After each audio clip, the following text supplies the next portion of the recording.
The dawn of danger, the pre-dawn air at Thorpe Abbott's airfield cut like a blade through Staff Sergeant Eugene Moran's flight jacket, the frost crunching under his boots as he trudged toward the briefing hut in the gray half-light of November 29th, 1943.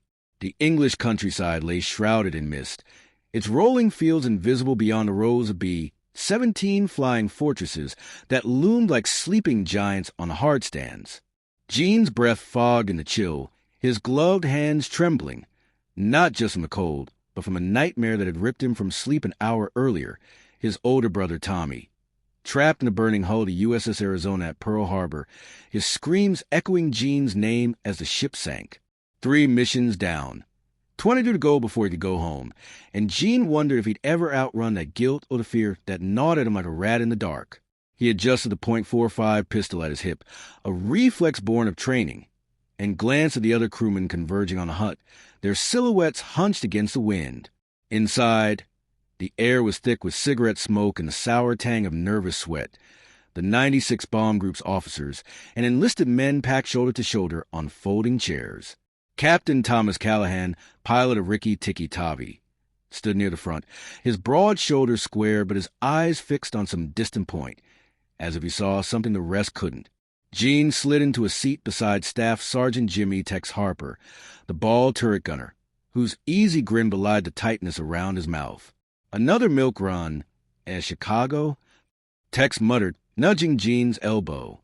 Gene forced a nod, his gaze drifting to Technical Sergeant Robert Kessler, the radio operator, who sat alone, his long fingers clutching a folded paper like it was a live grenade.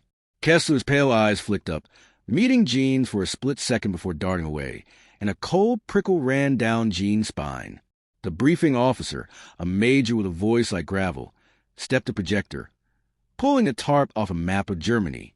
"Target for today is Bremen, gentlemen," he said, tapping the city's outline. "Shipyards, U-boat pens, factories, the heart of their war machine. Expect heavy flak, and every fighter the Luftwaffe can throw at you." Groans rippled through the room, and Gene's stomach twisted. Bremen's defenses were a meat grinder, and the 96 had lost 6 planes on their last run there. He glanced at Callahan, expecting a reassuring word, but the captain's jaw was tight, his hands clasped behind his back like he was bracing for a blow. As the crew filed out toward the hard stands, Gene lagged behind, watching Kessler slip the paper into his flight jacket, his movements deliberate, almost furtive.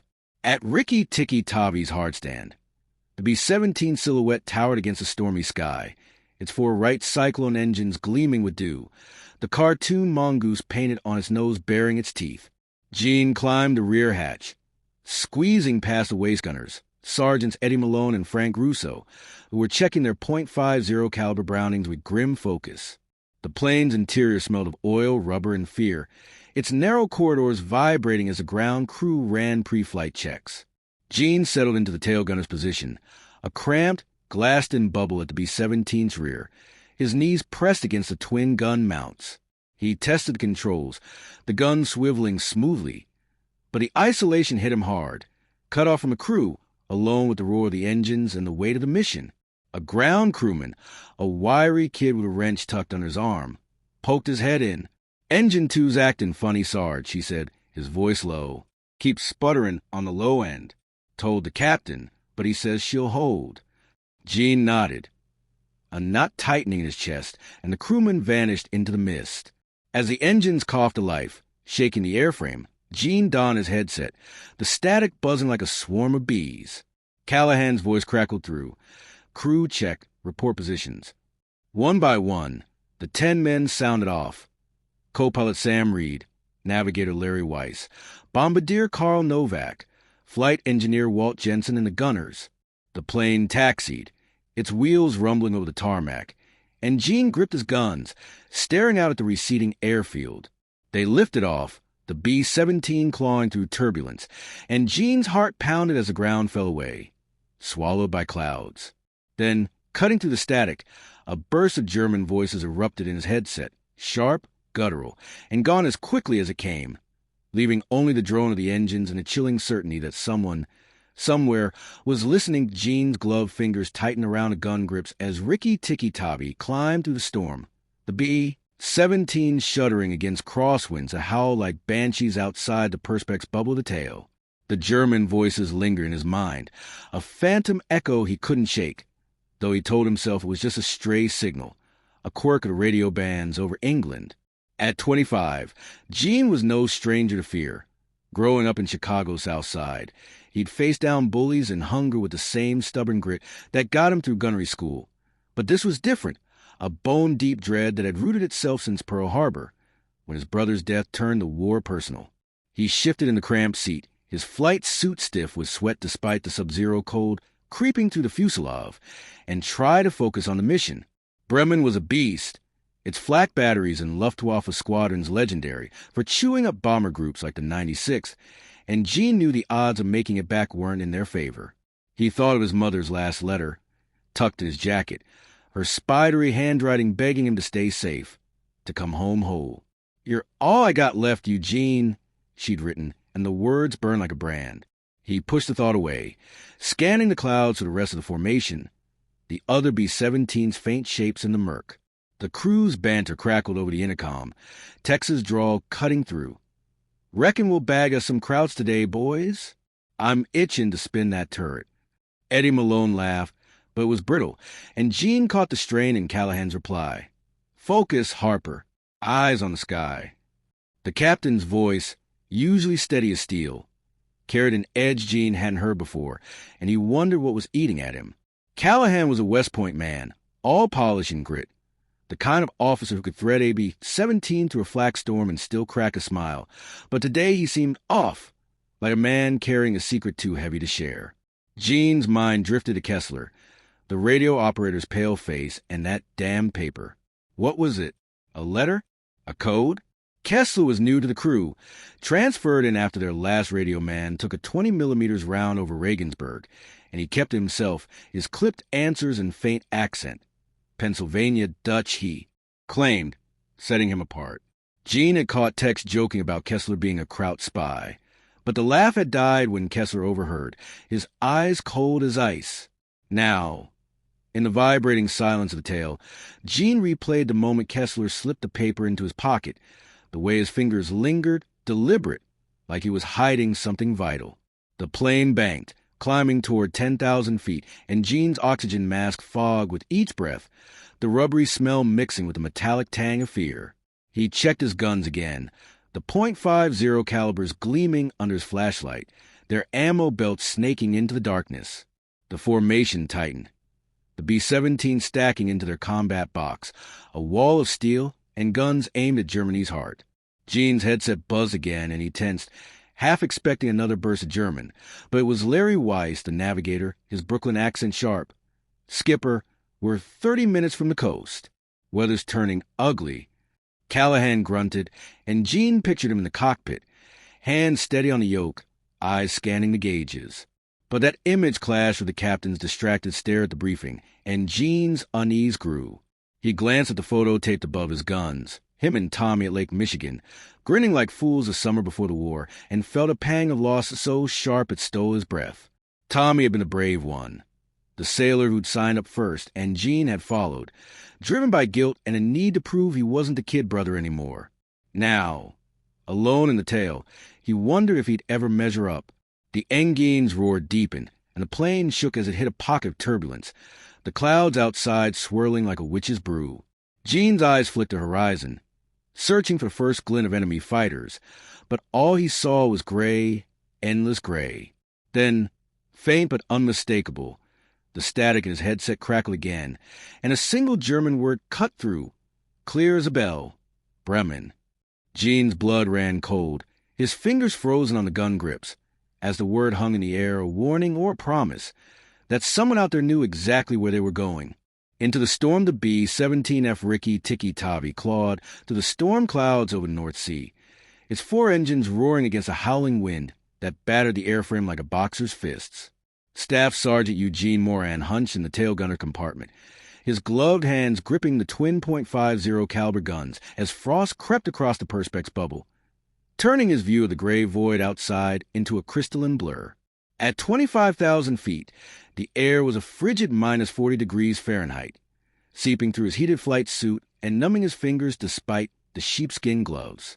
His oxygen mask clung to his face, the rubbery smell mixing with the metallic tang of fear, and each breath rasped through the hose. A reminder of the thin line between life and blackout at this altitude. The plane shuddered, hitting a pocket of turbulence that rattled Gene's teeth, and he braced his boots against the floor, his eyes scanning the clouds for the glint of Luftwaffe fighters. The German word Bremen from the radio still echoed in his head, a taunting whisper that felt like a noose tightening around the mission.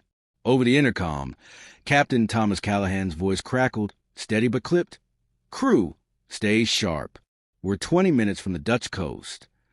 Gene glanced at the photo of him and his brother Tommy taped above the gun mounts, their grins frozen in a 1940 summer, and felt a pang of guilt. Tommy had died at Pearl Harbor, and Gene was here, chasing ghosts in a flying coffin.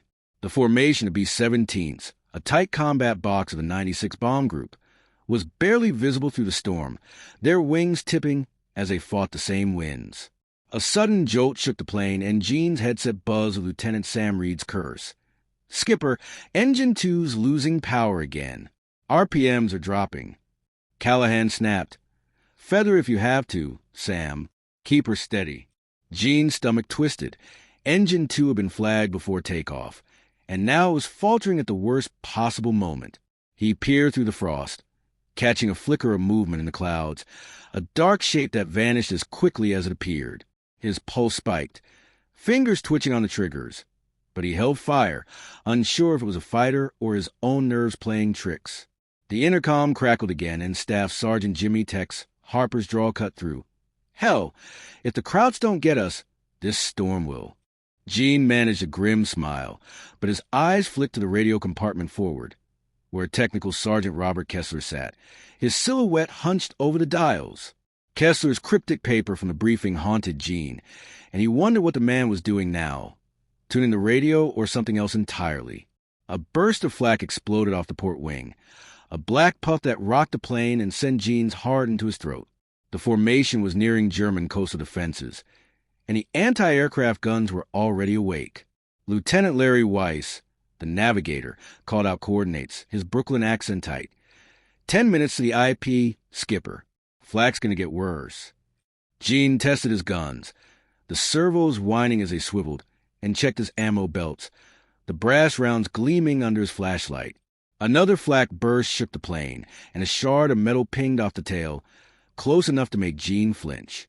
He pressed his face to the perspex, searching for that shadow again, but the clouds were a wall of gray, hiding God knows what. Then, faintly, he heard it, a low hum, not the engines, but something else, like the drone of a distant plane. He opened his mouth to report it when Callahan's voice barked. "Gunners, eyes peeled, bogey at 6 o'clock." Gene's blood ran cold, his gun swinging to the rear as he searched the storm for the enemy, knowing they were already in the fight of their lives. Inside the fuselage, the crew's tension was a living thing, coiling tighter with every shudder of the plane and burst of flak. Gene's isolation in the tail felt like a sentence, cut off from the others by the B-17's narrow corridors and the roar of the engines. His only link the intercom's crackling voices. He pictured Tex curled in the ball turret, his lanky frame folded into that claustrophobic sphere, spinning like a top to track targets. Sergeant Eddie Malone and Sergeant Frank Russo manned the waist guns, their muttered curses audible as they wrestled with frozen mechanisms. Up front, Callahan and Reed fought the controls, while Weiss pored over his charts, plotting a course through hell. Gene's mind churned, replaying the morning's briefing. Kessler's furtive glance, the German radio chatter, the ground crew's warning about Engine 2. He'd seen Kessler fiddling with the radio dials just before takeoff, his fingers moving with a precision that felt wrong, like he was sending a signal rather than receiving one. Tex's joke about Kessler being a Kraut spy had been a laugh then, but now it gnawed at Gene, especially after that word Bremen hissed through the static. He shook his head, trying to focus, but the cold and altitude dulled his thoughts, and his brother's voice from the nightmare crept back. "Watch the skies, Gene. Watch the snakes." Tommy had always been the brave one, the sailor who'd faced death with a grin, and Gene felt small in his shadow, a kid playing soldier in a war too big for him. His mother's letter, tucked in his jacket, weighed heavy, her plea to come home, to be the son she had left. The plane lurched again, and Reed's voice cut through. Engine 2's coughing bad, Skipper. Oil pressure's dropping. Callahan's reply was sharp. Hold it together, Sam. We're not turning back. Gene admired Callahan's grit, but the captain's distraction at the briefing lingered in his mind, a crack in the man's usual steel. Was it the mission or something else? Kessler's voice came over the intercom, calm and clipped. Radio check complete. All clear. But Gene caught a faint click, like a switch being flipped, and his gut told him Kessler was hiding something. He glanced at Tommy's photo, whispering, "Help me out here, big brother," and felt a surge of resolve. The crew was his family now, and he'd be damned if he let them down. Sergeant Carl Novak, the bombardier, called out, approaching the initial point. Bomb run in 5. The flak grew heavier, bursts lighting the clouds like deadly fireworks, and Gene's eyes burned from staring into the storm. The hum returned louder now, and he spotted it. A sleek FW, 190, its black cross stark against the gray, darting through a gap in clouds. "Bogey! 6 o'clock!" he shouted, his guns roaring to life, the recoil shaking his shoulders as tracers arced into the mist. The fighter banked and vanished, untouched, and Gene's breath caught, his ammo counter ticking down. The intercom erupted with shouts. Tex cursing, Eddie reporting a jam in his gun, Weiss yelling about flak. Then, over the chaos, Gene heard again, a faint, rhythmic tapping from the radio compartment, like Morse code, but not the Allied pattern.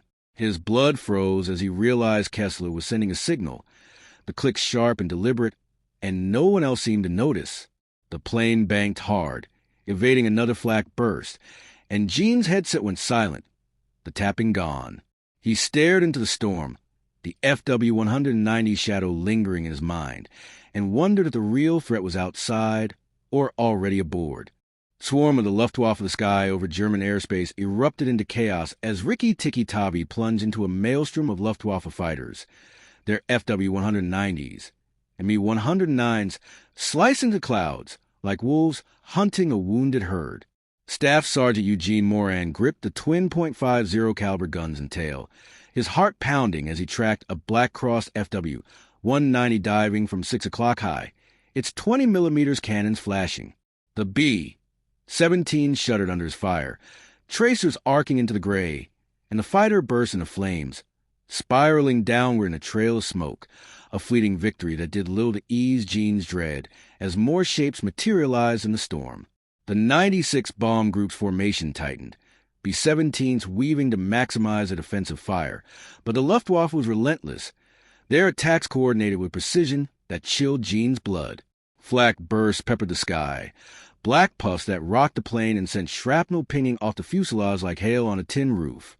His headset screamed with the crew's voices, Staff Sergeant Jimmy Tex Harper cursing from the ball turret, his guns chattering, Sergeant Eddie Malone shouting about a jammed waist gun, Lieutenant Larry Weiss yelling coordinates over the din Captain Thomas Callahan's voice cut through, sharp but strained. "Gunners! Pick your targets. Keep 'em off us." Gene's eyes burned from staring into clouds, his oxygen mask fogging with each ragged breath, the sub-zero cold numbing his fingers despite the heated suit. Engine 2 sputtered again, its prop feathering intermittently, and Lieutenant Sam Reed's voice crackled. "Skipper, we're losing power on 2. Oil pressure's in the red." Callahan snapped, "Hold it, Sam. We're 3 minutes from the IP." Gene's stomach nodded. 3 minutes to the initial point meant the bomb run was near, when they'd have to fly straight and level through hell. He swung his guns toward another FW-190, this one coming head-on, its cannons winking like malevolent eyes. His burst caught the fighter's wing, sending it into a spin, but not before a 20mm round grazed Rikki Tikki Tavi's tail, shattering a perspex panel and slicing Gene's forearm. Pain seared through him, blood soaking his sleeve, but he gritted his teeth, refusing to report it. Callahan had enough to handle. Through the jagged hole, the roar of the engines and the scream of wind were deafening, and Gene's headset buzzed with static, the ghost of that German word Bremen still haunting him. He glanced at the photo of his brother Tommy taped above the guns, whispering, "Keep me steady, big brother," and forced his focus back to the sky. A, B, B-17 in the formation ahead took a direct hit, its starboard wing shearing off in a fireball, the wreckage tumbling to the clouds as parachutes bloomed. Too few, too late. Gene's chest tightened. That was Lucky Lady, with a crew he'd drunk with last week. The intercom erupted with Tex's shout. Bandits at 3 o'clock. Jesus, they're everywhere. Gene swung his guns, firing at shadows, his ammo belts dwindling as the Luftwaffe pressed their attack. Then, amid the chaos, he caught a glimpse of Technical Sergeant Robert Kessler in the radio compartment, his silhouette visible through the fuselage. Kessler's hands moved over the dials, not tuning but tapping. Those same rhythmic clicks Gene had heard before, like a coded message. A me. 109 streaked past, its guns blazing, and Gene fired, missing narrowly as the fighter banked away. His wound throbbed, blood dripping onto the gun grips, and he wondered if Kessler's signal was guiding the enemy, a thought that felt like betrayal itself. The crew's fragile unity frayed under the onslaught, each man fighting his own battle within the steel shell of Rikki Tikki Tavi. Gene's arm burned, the blood freezing in the sub-zero air, but he kept his guns trained on the sky, his mind racing with suspicion. Kessler's tapping, deliberate, secretive, gnawed at him, and he replayed Tex's half-joking Kraut spy comment, now less a laugh than a warning. His brother's voice echoed from the nightmare. Watch the snakes, Gene. And he couldn't shake the feeling that danger was closer than the Luftwaffe outside.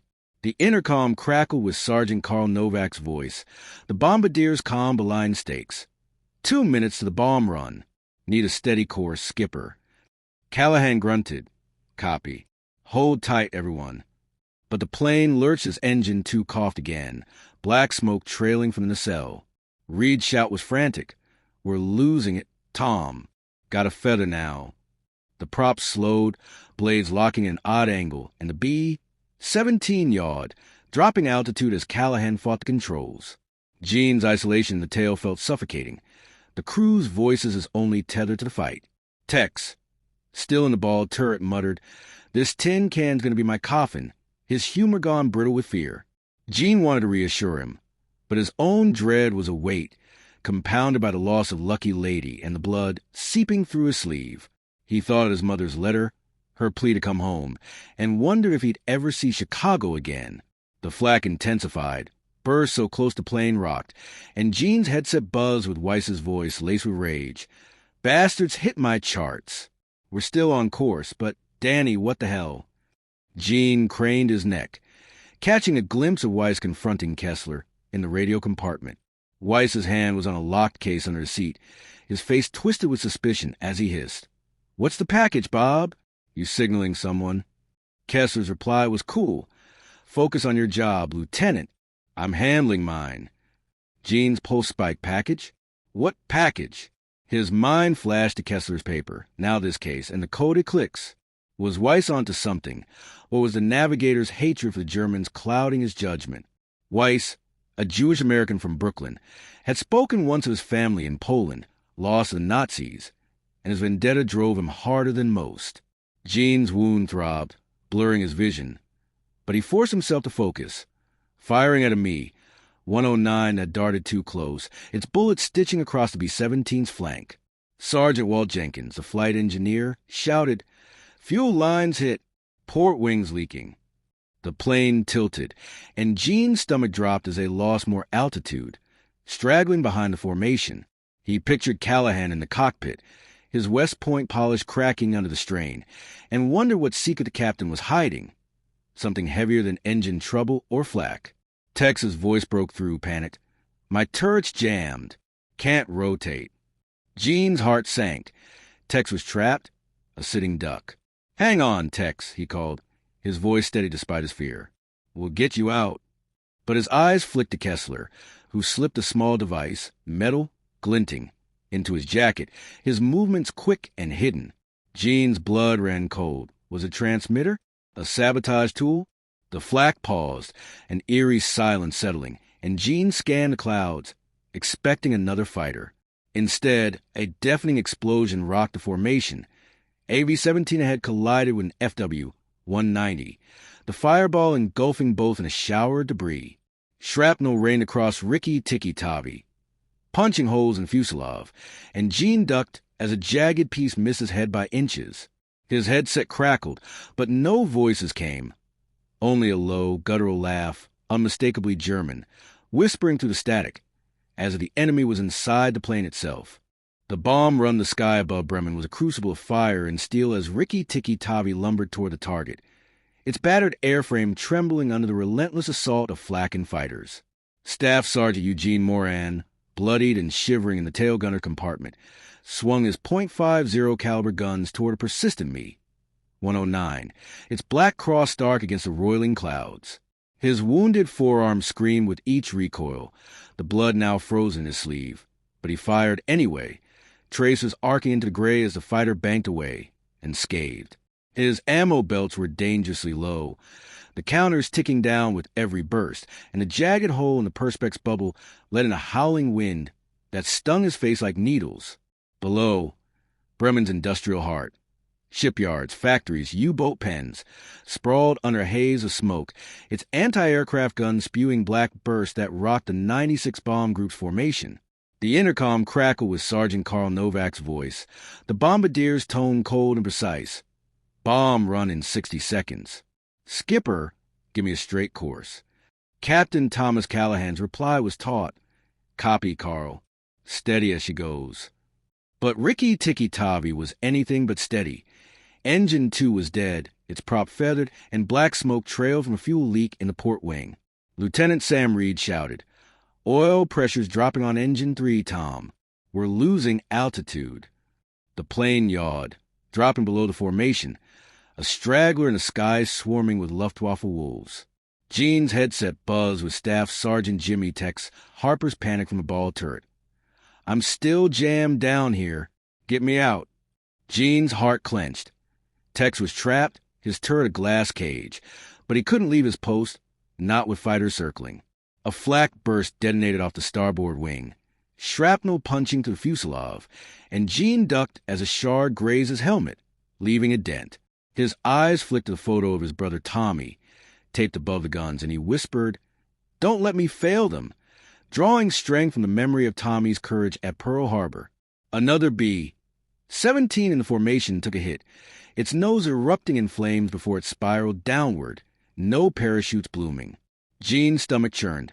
That was Memphis Belle, a veteran plane with a crew he'd shared smokes with. The intercom erupted with Sergeant Eddie Malone's curse. "Waist guns out. Frank's hit."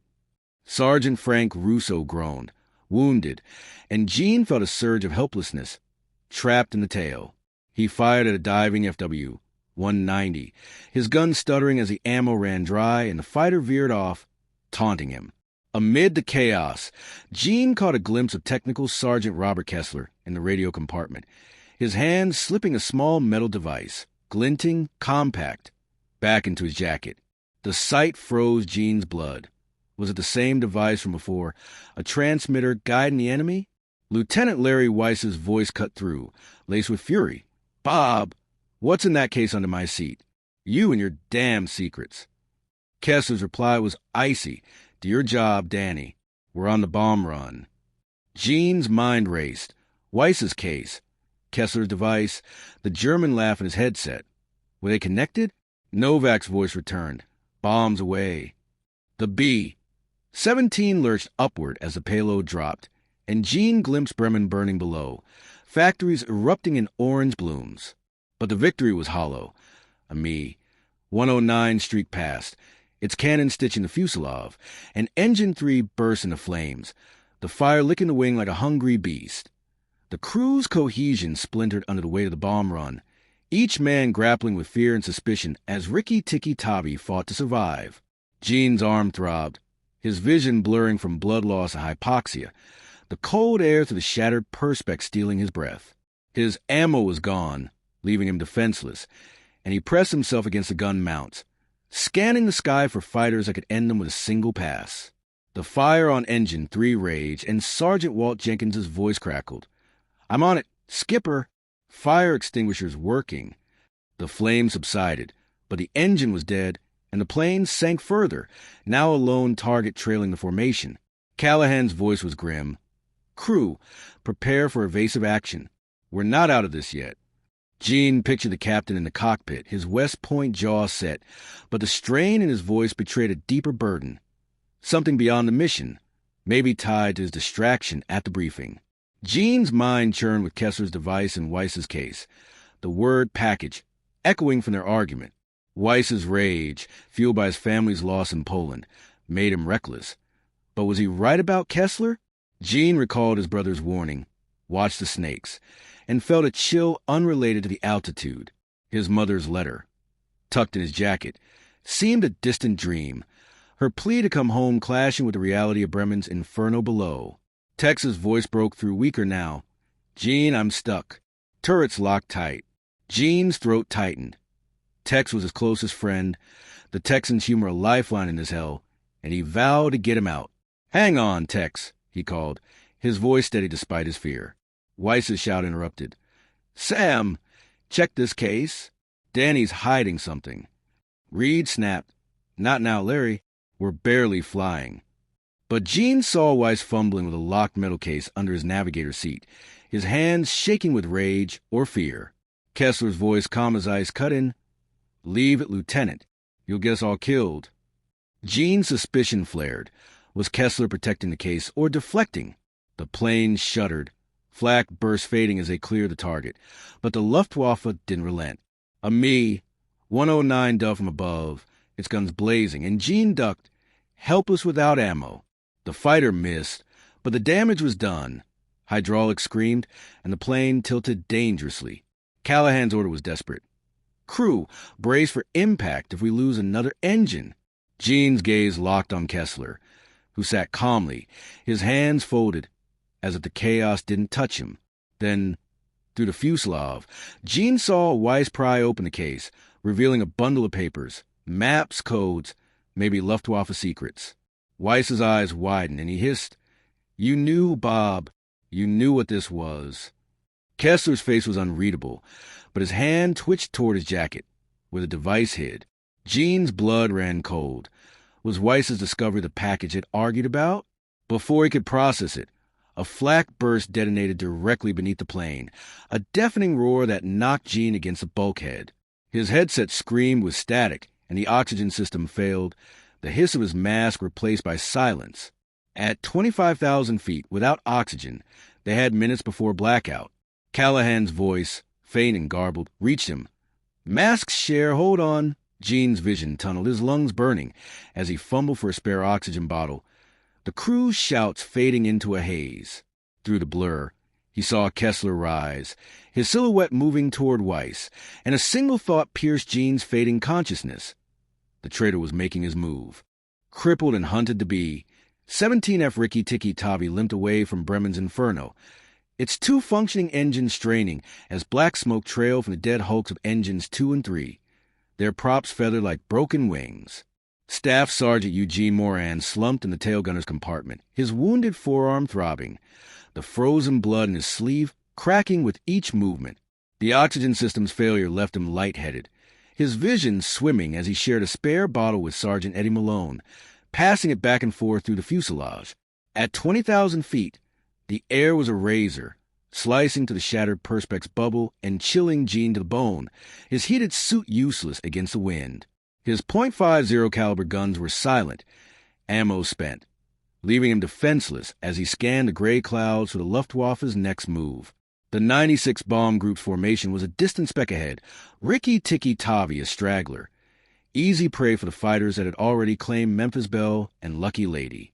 His headset crackled faintly, Captain Thomas Callahan's voice barely audible. "Crew, stay on your toes. We're not clear yet." Gene's lungs burned, each breath a struggle, and his mind replayed the nightmare of his brother Tommy's voice. "Watch the skies, Gene." He clutched the spare oxygen bottle, his eyes darting to a photo of Tommy taped above the gun mounts, its edges curling in the cold. A lone FW. 190 emerged from the clouds, its black cross stark as it stalked them, cannons glinting. Gene's heart sank. He had no ammo, no way to fight back. The intercom buzzed with Staff Sergeant Jimmy Tech's Harper's panic. "I'm still jammed in this damn turret. Gene, help me." Gene's chest tightened. Tex was trapped, his bald turret a glass coffin, and he felt powerless. Stuck in the tail. Sergeant Walt Jenkins shouted. Fuel leaks worse, Skipper. We're bleeding bad. The plane yawed, dropping altitude, and Lieutenant Sam Reed's voice was frantic. Tom, we can't hold 20,000 feet. We're dropping to 15,000. Callahan's reply was grim. Do what you can, Sam. Keep her flying. Gene's gaze flicked to the radio compartment, where Technical Sergeant Robert Kessler sat, his hands still, his face unreadable. The memory of Kessler's metal device, slipped into his jacket during the bomb run, burned in Gene's mind, as did Lieutenant Larry Weiss's accusation about a package. Weiss's voice broke through, hoarse and furious. Bob, what's in that case? You signaled them, didn't you? Kessler's response was calm. You're losing it, Danny. Focus on getting us home. Gene's suspicion flared. Had Kessler's Morse code drawn the fighter now hunting them? The FW-190 Dove, its cannons blazing, stitching holes across the starboard wing. Gene ducked, shrapnel pinging off the tail, and Eddie groaned, blood seeping from a new wound in his side. Eddie's hit bad. Sergeant Frank Russo called, his voice shaking. Gene's had spun, hypoxia and blood loss blurring his thoughts, but Tommy's voice echoed again. Watch the snakes. He spotted the FW-190 circling for another pass, its pilot's helmet visible and braced to the end. Then, a faint beep sounded from Kessler's compartment, rhythmic, like a signal, and Gene's blood ran cold. Was Kessler guiding the enemy? The fighter fired again, bullets tearing through fuselage, and Gene's world tilted as the plane lurched, Callahan's evasive maneuvers barely keeping him aloft. The crew's trust, already frayed, unraveled further as Rikki Tikki Tavi staggered toward the North Sea, a wounded beast hunted by a predator. Gene's vision tunneled, the oxygen bottle nearly empty, and he passed it to Eddie, whose face was pale, blood pooling on the floor. His own wound ached, but he pushed through, crawling forward to check on Tex, whose panic breath crackled over the intercom. Gene, I can't move. Get me out of this turret. Gene's heart pounded. Tex was his anchor, his humorous shield against the war's weight, and he couldn't lose him. I'm coming, Tex, he called, his voice steady despite the dizziness threatening to pull him under. He reached the ball turret, its mechanism jammed by shrapnel, and tugged at the hatch, his wounded arm screaming. Tex's eyes, wide with fear, mezed through the glass, and Gene whispered, Hold on, buddy. I got you. The plane shuddered, and Callahan's voice cut through. Crew brace. Bandit at 6 o'clock. The FW-190 was back, its shadow looming, and Gene froze, helpless without guns.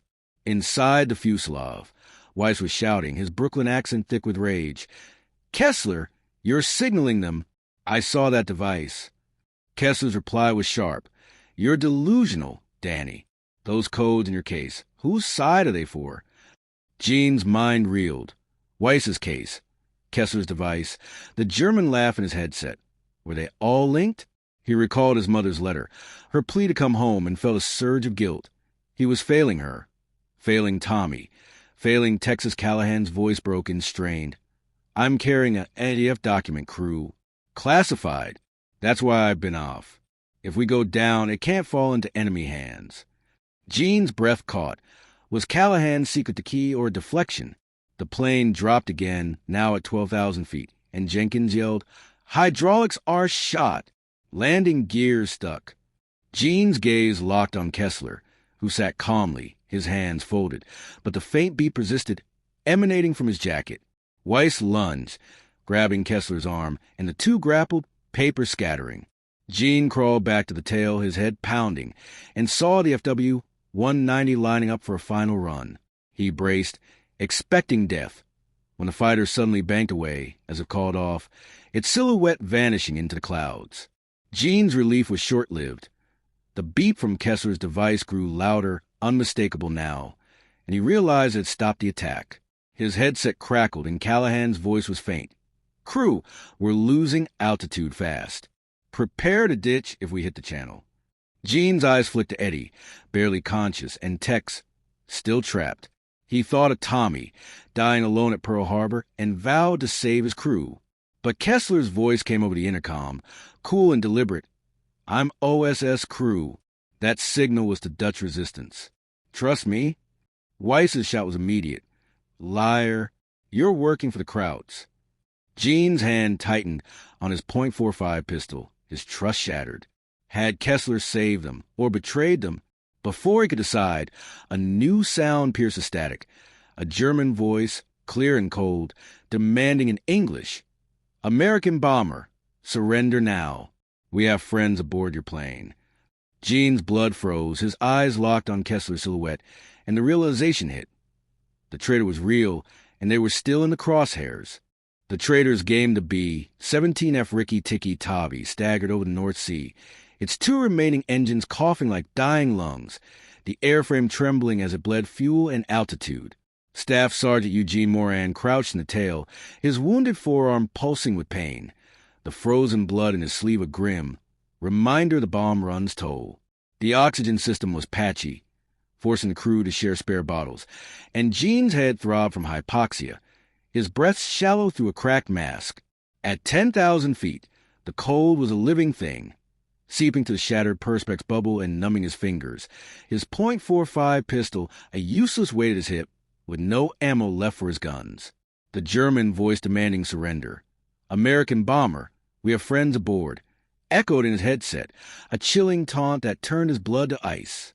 The 96 bomb group's formation was gone, swallowed by clouds, leaving Rikki Tikki Tavi a lone target, its port wing trailing black smoke like a funeral shroud. Captain Thomas Callahan's voice crackled, hoarse but defiant. "Crew, ignore that radio.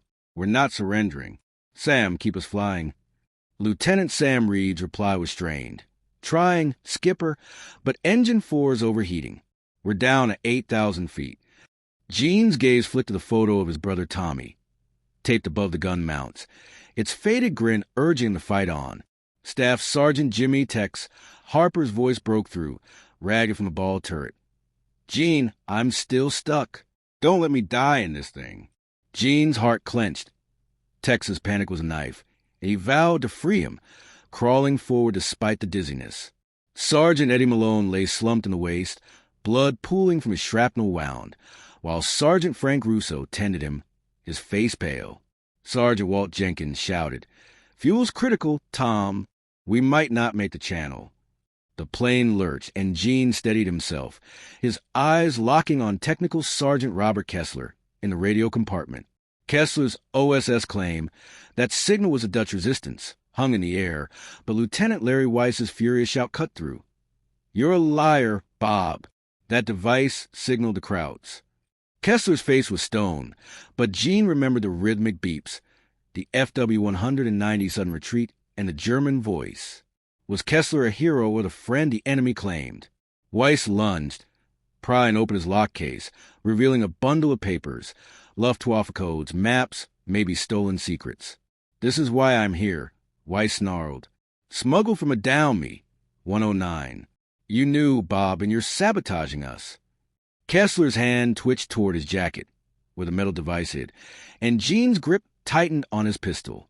The plane banked, evading a shadow in the clouds, and Gene spotted it. A sleek Me, 110, its twin engines droning, shadowing them like a vulture. Its radio crackled again, the German voice colder.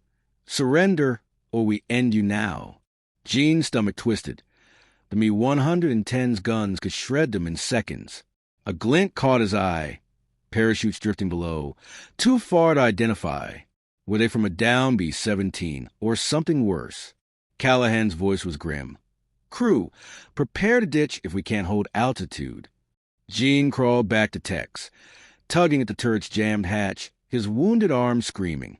The Me-110 fired a warning burst, bullets stitching the sea below, and Gene's head spun, Tommy's voice whispering, "Watch the snakes, Gene." He glanced at Kessler, whose calm was unnerving, and wondered if the real threat was inside the plane. The crew's trust shattered like the B-17's fuselage, suspicion poisoning every word as Rikki Tikki Tavi fought for survival.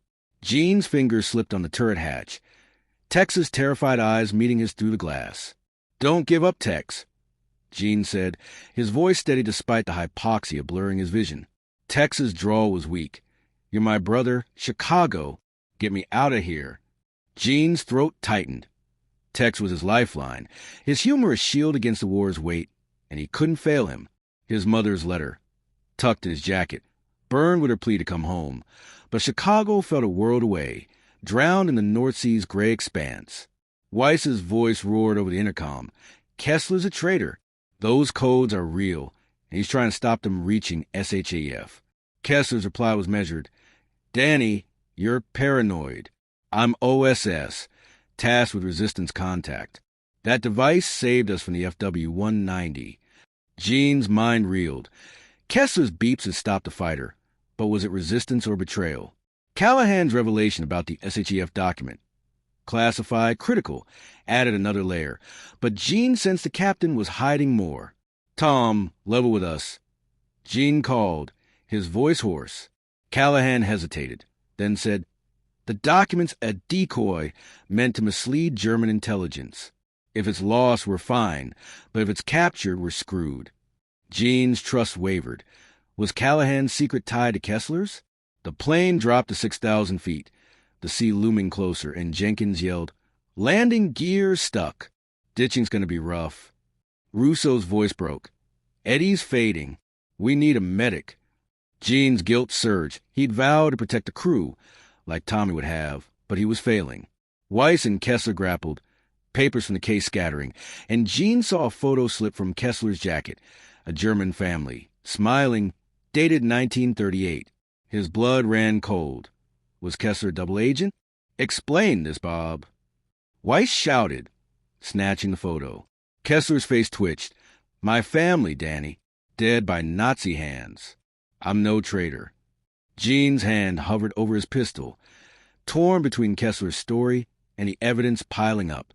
The Me-110 shadowed them, its radio silent now, but Gene spotted a glint on the horizon.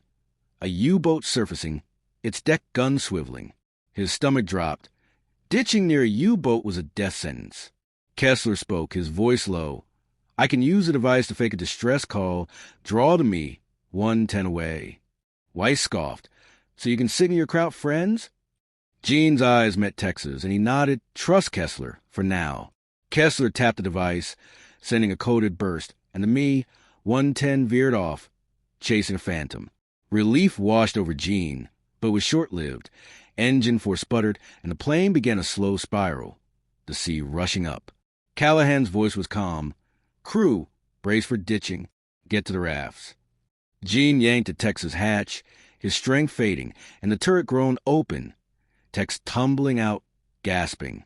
They stumbled to the waist, Eddie barely alive, Russo praying. A P-47 escort appeared, its star insignia a beacon.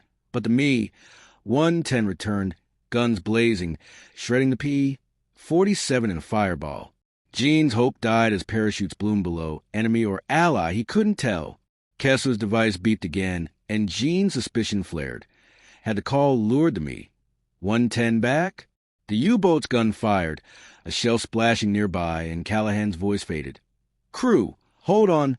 Gene clutched Tex, his eyes on Kessler, and a new voice crackled through the static, German and smug. Your traitor has served us well. Prepare to die. Desperate measures, the B-17F Rikki Tikki Tavi spiraled toward the English Channel. Its two remaining engines wheezing as the sea loomed closer, a gray expanse flecked with whitecaps under a storm-charged sky. Staff Sergeant Eugene Moran clung. The Staff Sergeant Jimmy, Tex Harper in the waist, having just freed him from the jam-ball turret. Their breaths ragged through shared oxygen bottles in the frigid, bullet-riddled fuselage. Gene's wounded forearm throbbed, the frozen blood cracking as he moved, and his head pounded from hypoxia, the plane's oxygen system dead since the bomb run over Bremen. At 4,000 feet and dropping, the cold was a vice, seeping through his torn flight suit and numbing his fingers, his .45 pistol a cold weight at his hip. Sergeant Eddie Malone lay slumped nearby, his shrapnel wound bleeding steadily, while Sergeant Frank Russo whispered prayers, his hands slick with Eddie's blood.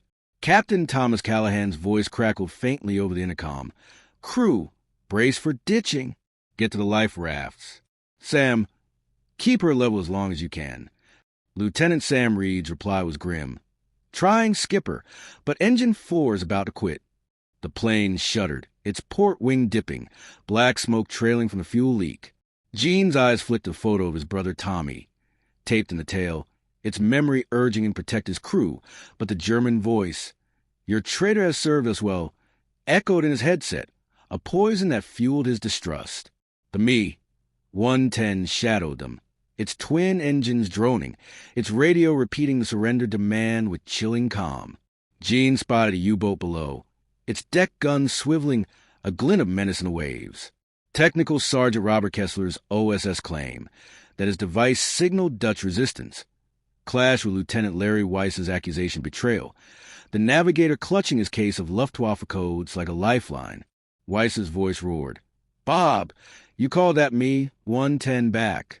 Those codes are for SHEF, and you're stopping them." Kessler's reply was steady. "Danny, my signal saved us. You're blind with hate." Gene's hand hovered over his pistol, torn between Kessler's tragic story, his family killed by Nazis, and the damning evidence. The beeps, the photo, the German voice. He crawled to the waist window, spotting parachutes drifting below, survivors from the downed P-47 or something else.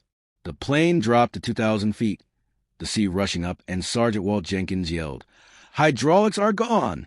Gears stuck. Gene's stomach twisted. Ditching without gear was a death trap. Kessler spoke, his voice low. "I can send another distress call. Fake a crash to lure to me. 110 away." Weiss scoffed. "So you can signal your crowd pals?" Gene met Tex's eyes, the Texan's face pale but trusting, and nodded. "Try it." Kessler tapped his device, sending a coded burst, and the Me-110 veered off, its silhouette fading. Relief surged, but engine force sputtered, and the plane tilted into a steeper spiral. The altimeter screaming. Callahan's voice was calm. "Crew, rafts ready. We're going in." Gene hauled Tex toward the life raft compartment. Eddie's groans haunting him. The U-boat fired, a shell splashing close, spraying the fuselage with water. Gene's mind flashed to Tommy's death at Pearl Harbor, and he vowed not to let his crew die. But a glint caught his eye. Kessler's jacket, where a second photo slipped out, showing a German officer, dated 1942. His blood ran cold. Was Kessler's story a lie? Before he could act, a new shape loomed on the horizon. A British destroyer, its guns swiveling, but they weren't firing at the U-boat. They were aimed at Rikki Tikki Tavi. The crew's fragile hope shattered as the destroyer's guns trained on their plummeting B-17, its silhouette a cruel mirage of salvation against the storm. Gene's heart pounded, his wounded arm trembling as he steadied Tex, whose legs buckled from the turret's ordeal. "We're going to make it, Tex," Gene lied, his voice cracking. The Texans trust a weight heavier than the plane's dying engines. His mother's letter, tucked in his jacket, burned with her plea to come home, but the channel's icy waves promised no mercy. Weiss's voice erupted. "Kessler, you signaled the crowds to sink us. That photo, your Nazi family." Kessler's face hardened. "My brother, Danny, forced into the Wehrmacht. Dead at Stalingrad. I'm no traitor." Gene's mind reeled. The photo, the beeps, Kessler's OSS claim. Truth or cover? Callahan's AEF decoy document added another layer, but the captain's strained voice betrayed deeper secrets. "Tom, why is that destroyer targeting us?" Gene called, his breath short. Callahan hesitated. "They might think we're a decoy plane, signaling the U-boat." Gene's trust wavered. Was Callahan's document the cause, or Kessler's device? Russo's shout cut through. "Eddie's not breathing." Gene crawled to Eddie, his pulse faint, and pressed a bandage to the wound, guilt surging. He'd failed to protect him, like he'd failed Tommy. Tex whispered, "You're doing all you can, Chicago." And Gene clung to the words, their bond a lifeline. The plane dropped to 500 feet, the seal wall of gray, and Jenkins yelled, "No control. We're hitting hard." Weiss lunged at Kessler, snatching the device, a small transmitter, its light blinking. "You're killing us." Weiss screamed, raising it to smash. Gene shouted, "Stop, Danny. We need him." His pistol was out, aimed at Weiss, his hand shaking. Weiss froze, eyes wild, and Kessler grabbed the device back, his calm unnerving. The destroyer's guns flashed, a shell splashing near the U-boat, But another arced toward the B-17, missing narrowly. Gene's head spun. Y attacked him. The Me-110 circled back, its gun silent, watching like a predator. Kessler tapped the device again, sending a burst, and the destroyer's guns paused, as if receiving a signal. Gene's suspicion flared. Was Kessler signaling the British or playing both sides? The plane's nose dipped, the sea filling the windows, and Callahan's voice was faint. "Crew, brace. We're going down." Gene hauled Tex and Russo to the raft, dragging Eddie's limp form, his strength fading. The U-boat fired again, its shell grazing the wing, and the B-17 shuddered, breaking apart. Water sprayed through the fuselage, and Gene's eyes locked on Kessler, who slipped the German officer's photo back into his jacket, his face unreadable. A new voice crackled through the static British and urgent. "American bomber, identify yourself or we fire." Gene's hope flickered. Salvation, if they could prove their identity. But Kessler's device beeped once more, and the destroyer's gun swiveled back, locking on. Gene's blood froze as a German voice whispered through his headset, soft and mocking. "Your friend has chosen American. Goodbye." The plane hit the water, the impact a thunderclap, and Gene's world went black. Kessler's device the last thing he saw, its light blinking like a traitor's heartbeat. The cold embraced the icy waters of the English Channel, swallowed Rikki Tikki Tavi with a roar. The B-17's fuselage splitting like kindling as it slammed into the sea, the impact jarring Staff Sergeant Eugene Moran into darkness. He came to gasping, his wounded forearm screaming, the frigid water flooding the tail compartment and clawing at his chest. The plane's wreckage groaned, sinking fast, and Gene's oxygen-starved lungs burned as he fought the straps pinning him to the gunner's seat. His headset was dead, the photo of his brother Tommy torn free, floating in the rising tide. The German voice, "Your friend has chosen American," echoed in his mind, a taunt that fueled his rage as he kicked free, the cold sapping his strength. He clawed through the fuselage, the jagged metal tearing his flight suit, and found Staff Sergeant Jimmy Tex Harper clinging to a life raft, his face pale but alive. "Chicago, you son of a gun." Tex coughed, his Texan drawl weak. Gene's heart surged. Tex was safe, but the joy was fleeting.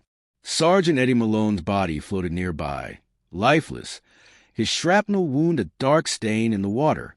Sergeant Frank Russo was gone, lost in the crash, and Gene's guilt hit, like a fist. He'd failed them, just as he'd failed Tommy at Pearl Harbor. The sea churned, waves tossing the raft as the U-boat silhouette loomed 100 yards off, its deck guns silent but menacing. Above, the Me-110 circled, its engines a distant drone, watching like a carrion bird.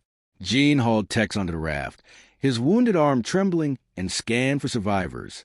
Captain Thomas Callahan clung to a piece of wing, blood streaming from a gash on his forehead, while Lieutenant Sam Reed and Sergeant Walt Jenkins struggled nearby, coughing seawater.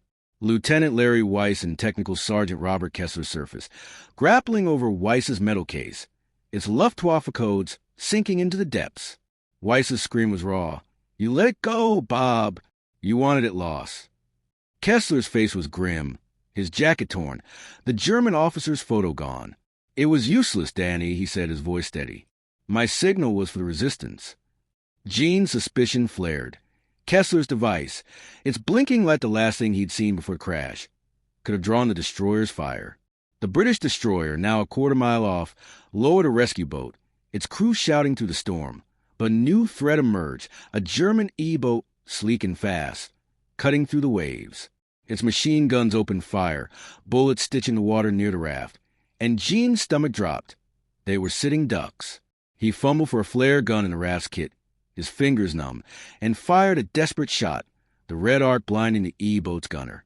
The boat veered, buying time, but the U-boat's gun swiveled, aiming at the destroyer's rescue boat.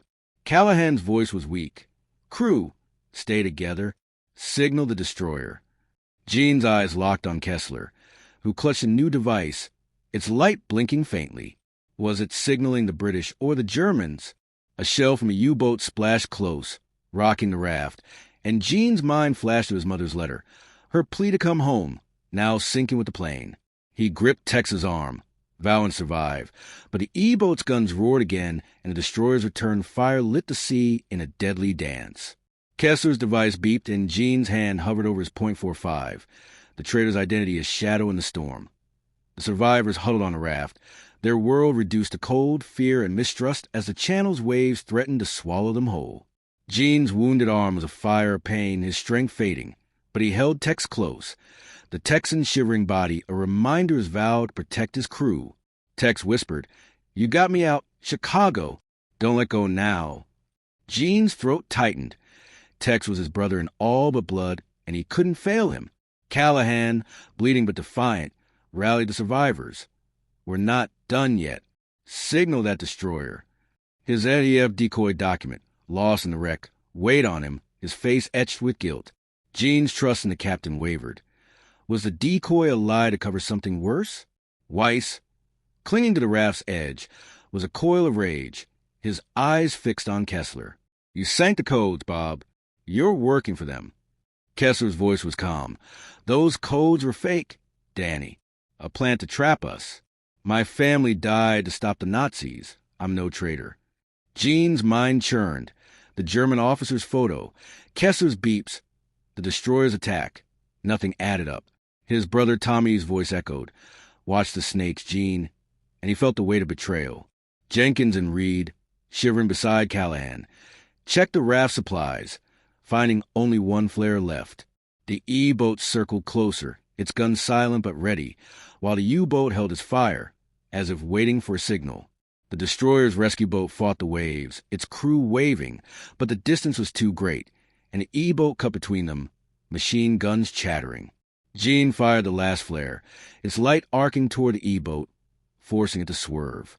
The destroyer's guns roared, a shell sinking the E-boat in a fireball, and cheers erupted on the raft. But the U-boat fired, its shell grazing the destroyer, and Gene's hope flickered. Kessler raised his device, tapping a code, and the destroyer's guns paused as if receiving it. Gene's suspicions surged. Had Kessler signaled the British, or was he stalling their rescue? Callahan, his voice fading, whispered to Gene, "If we're saved, I'm facing court-martial. The decoy was my call." Gene's heart sank. Callahan's sacrifice was noble, but was it a whole truth? Weiss lunged at Kessler, knocking the device into the water, its light winking out. "You're done, Bob." Weiss screamed. Kessler dove after it, vanishing under the waves, and Gene's breath caught. Was he escaping or retrieving evidence? The rescue boat reached them, British sailors hauling Gene, Tex, Callahan, Reed, and Jenkins aboard, but Kessler surfaced empty-handed, his face unreadable. Eddie and Russo were gone, confirmed dead, and Gene's guilt was a stone, his failure to save him a mirror of Tommy's loss. As they boarded the destroyer, a British officer approached Callahan, his voice low. "Captain, we have a German prisoner from a Dowmy. 110.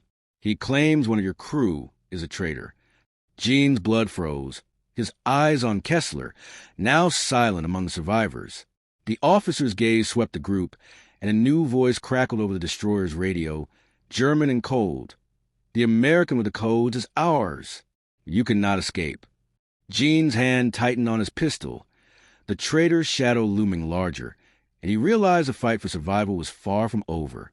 Shadows of doubt, the British destroyer HMS Vanguard cut through the English Channel's choppy waves, its deck vibrating under Staff Sergeant Eugene Moran's boots as he huddled under a scratchy wool blanket, his wounded forearm throbbing beneath a hasty bandage applied by a Royal Navy medic.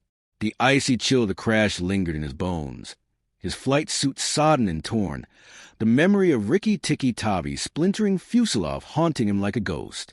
Staff Sergeant Jimmy Tex Harper sat beside him, shivering but alive, his Texan drawl muted by exhaustion. "We made it. Chicago. Ain't that something?" Gene forced a nod, but his heart was heavy. Sergeant Eddie Malone and Sergeant Frank Russo were dead, their bodies lost at sea, a failure that weighed on him like his brother Tommy's death at Pearl Harbor. Captain Thomas Callahan, bloodied from a head wound, stood nearby, his face grim as a British officer whispered about a court-martial tied to his lost ADF decoy document. Lieutenant Sam Reed and Sergeant Walt Jenkins, battered but breathing, nursed minor wounds, while Lieutenant Larry Weiss and Technical Sergeant Robert Kessler faced off, their feud a live wire. Weiss's Luftwaffe codes had sunk with the plane, and he glared at Kessler, his Brooklyn accent thick with rage. "You let them go, Bob. You signaled that U-boat." Kessler's voice was calm, his pale eyes unyielding. "Those codes were a trap, Danny. My OSS signals saved us from the E-boat." Gene's hand brushed his .45 pistol, holster but empty, his trust eroded by Kessler's German officer photo and the blinking device lost in the crash. The destroyer's mess hall, where the survivors were gathered, smelled of diesel and stew, its steel walls echoing with the crew's murmurs. A British lieutenant, his face stern, briefed them, "We've a German prisoner from a down me 110, captured near your crash site. He claims one of your crew is a traitor working for the Luftwaffe." Gene's blood ran cold. The German radio's taunt, "The American with the codes is ours," ringing in his ears. His gaze flicked to Weiss, whose hand shook, and Kessler, whose calm felt like a mask. Callahan stepped forward, his voice steady. "My crew's loyal lieutenant. That prisoner's lying to sow discord." But the officer's eyes narrowed, and Gene sensed doubt. Tex whispered, "Reckon it's Kessler, Gene. That photo—" Gene's stomach twisted. The German officer in Kessler's jacket, his brother, he claimed, clashed with the OSS story. A medic led them to the ship's sickbay. Where Gene's arm was stitched, the needle sting nothing compared his guilt over Eddie and Frank. As they steamed toward Portsmouth, the destroyer's radio crackled, and a British voice reported U-boat activity nearby, raising the threat of another attack. Gene's mind churned. Had Kessler's device signaled the U-boat, or was Weiss's paranoia justified? In the sickbay, he found a folded paper in his jacket pocket, slipped there during the crash. A coded message, its symbols matching Kessler's earlier paper. His pulse spiked. Had Kessler planted it to frame him? The lieutenant returned, his voice sharp. The prisoner's talking. He named the traitor as the American with the codes. Weiss's face drained, and Gene's hand tightened. The coded note a burning secret. The destroyer's klaxon blared, signaling a U-boat sighting, and the deck lurched as depth charges exploded, plunging them back into danger. The RAF hospital at Portsmouth was a blur of antiseptic and pain as Gene, Tex, Callahan, Reed, Jenkins, Weiss, and Kessler were treated, their wounds a map of the mission's toll. Gene's arm was bandaged properly, but the stitches itched, and his feverish mind replayed the crash, the E-boat's guns, and the German prisoner's accusation. Tex, bruised but unbroken, cracked a weak joke. "Hell, Chicago, we're tougher than a longhorn steer." Gene managed a smile, their bond a lifeline, but his guilt over Eddie and Frank was a stone, mirrored by his failure to save Tommy. Callahan, his head wound stitched, faced a British intelligence officer, Colonel Hargrove, whose clipped tone hinted at trouble. "Captain, your decoy documents lost could expose Allied plans. We'll need a full debrief." Callahan's jaw tightened, his sacrifice evident. But Gene wondered if the decoy was a cover for something darker. Weiss, his arm in a sling, cornered Kessler in the ward, his voice a hiss. "You sabotaged the oxygen system, Bob. Those beeps, I heard them." Kessler's reply was measured. "Your codes were fake, Danny. A German planned to mislead SHEF. I'm OSS, tasked to protect the mission." Gene's suspicion deepened. Kessler's story was too neat. The coded note in his pocket a damning clue. He showed it to Tex, who frowned. "Looks like Kessler's hand, Gene. But why frame you?" Gene's trust shattered. Had Kessler slipped it during the chaos to deflect blame? Hargrove interrogated him in a sterile room, his eyes cold. The prisoner, a Luftwaffe navigator, insists the traitor passed Luftwaffe codes to mislead us. Who had codes? Weiss's face paled, and he stammered, "Mine were real, stolen from a Dowmy, 109. Kessler sank them to protect his Kraut pals." Kessler countered, "Danny's codes were a setup. My family's death proves my loyalty." Gene's hand hovered near the note, his instinct to reveal it warring with doubt. Kessler's calm, Weiss's rage, Callahan's secrets. None fit neatly. The hospital's windows rattled as a storm rolled in, echoing the mission's chaos, and Gene's fever spiked, his vision blurring. His mother's letter, lost in the wreck, haunted him, her plea to come home a distant echo. Tex gripped his shoulder, grounding him, and Gene vowed to uncover the truth for their fallen crew. Hargrove's voice sharpened. The prisoner named the traitor explicitly. We're holding him separately, but he's one of yours. Gene's breath caught. Who? A nurse interrupted, whispering to Hargrove, and the colonel's face darkened. The prisoner's identified himself, he said, his voice low. It's your bombardier, Sergeant Karl Novak, captured after bailing out over Bremen.